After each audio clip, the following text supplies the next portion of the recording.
Hi, I'm here with Professor Debbie Goodman Lerner, and she's a criminologist, and she got her undergrad degree from FSU, her graduate degree from FIU, and took classes at Nova Law. She's published many books in the criminal justice field, and she even hosted her own TV show.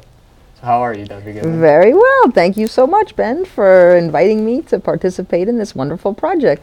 So I have a few questions for you. Sure. The first one being, how did you decide on the criminal justice field?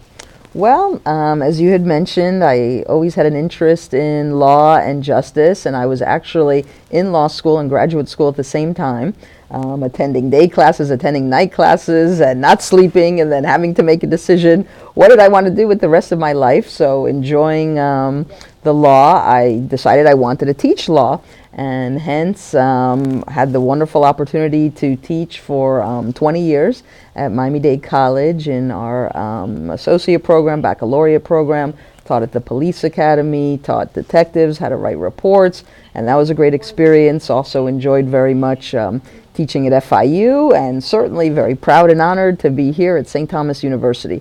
So as we know, there's no shortage of crime and no shortage of issues going on in our criminal justice field, and delighted to help our future leaders of justice do what they want to do. That must have been tough doing law school and grad school at the same time. It was challenging, but yet it was also very rewarding, because that's when I figured out my love of teaching and my interest in becoming a professor.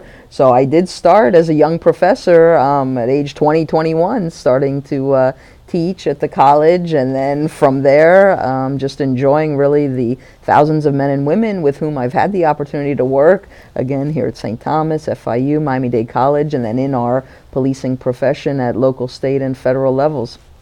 So you've written a lot of books. You have books on search and seizure. You have books on ethics. You have criminal law books. Thanks for knowing the topics. That's a good host. So which would you say was your favorite to write? Oh, wow. That's sort of like saying, who's your favorite child among your family? That's a great question.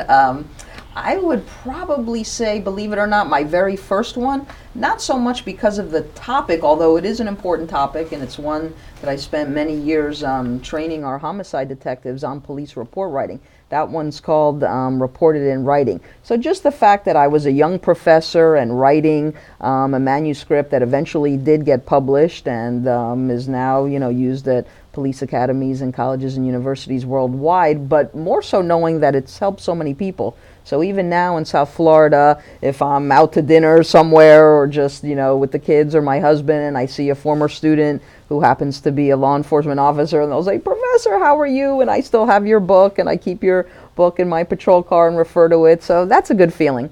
But I think just anytime anybody writes or authors anything, knowing that there's a reader that you can reach and help is a beautiful thing. So I read your book that has a lot of criminal cases in it, and a lot of them are tough to read. So Yes, I imagine they'd yes. be tough to write. Yes. Is there any case that sticks out in particular that was the most tough to write about? Oh, wow. Another great question. Well, being that you're my student and we've had several classes together and the many colleagues with whom we interact, every day we're dealing with such tough stuff.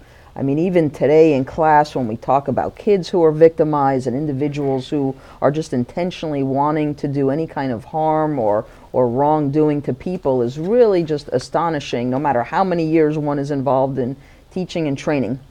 But I would probably say the worst of the worst, and it's a case with which you're familiar, is a case of two little boys who were victimized by a third boy. And we talk about that one in our juvenile crime and delinquency class. And it's just so astonishing because, the tender ages of these boys, the victim was all of 2, and the co-defendants were 9 and 10. And just the manner in which they brutalized and tortured this little boy is just so, incomprehensible to us. But yet, as horrible as it is, we know and value the importance of trying to figure it all out. And a lot of our students are psychology majors and sociology and criminology majors, and as we know, those fields are very much intertwined and interrelated. So we do want to try to understand, to the extent that we can, the mindset of the deviant, criminal individual. But Yeah. that was the toughest, I would Yeah, think. some of those cases were very tough. Yeah, I mean, another really tough one, and this is when I was a professor teaching homicide detectives how to write reports, but the Jeffrey Dahmer case was also, at that time, so astonishing, and clearly is today, but my involvement in that case actually was going out to Milwaukee Police Department and being asked by the chief at the time to review the detectives' reports. We're talking about 50, 60 pages of very gruesome, very graphic interviews that these detectives had to conduct with Jeffrey Dahmer, and as your viewers know, that was just a horrific case of murder and cannibalism, and just so unknown even to us in the field at the time. But nonetheless, I think anytime we can, as professors, as analysts, as students, as leaders in the field, help in any way, shape, or form, bring these cases to closure and bring criminals to justice, we're doing a good thing. So, you've written plenty of books, and you had your show, interviewed many people, and you're a professor. You teach thousands of students. Is there any other steps in your career that you plan on taking next? Oh, wow. Well, I love these questions. You got to get an A+ on the questions, so thank you for that. Because I know also as a host, that's hard coming up with the right questions.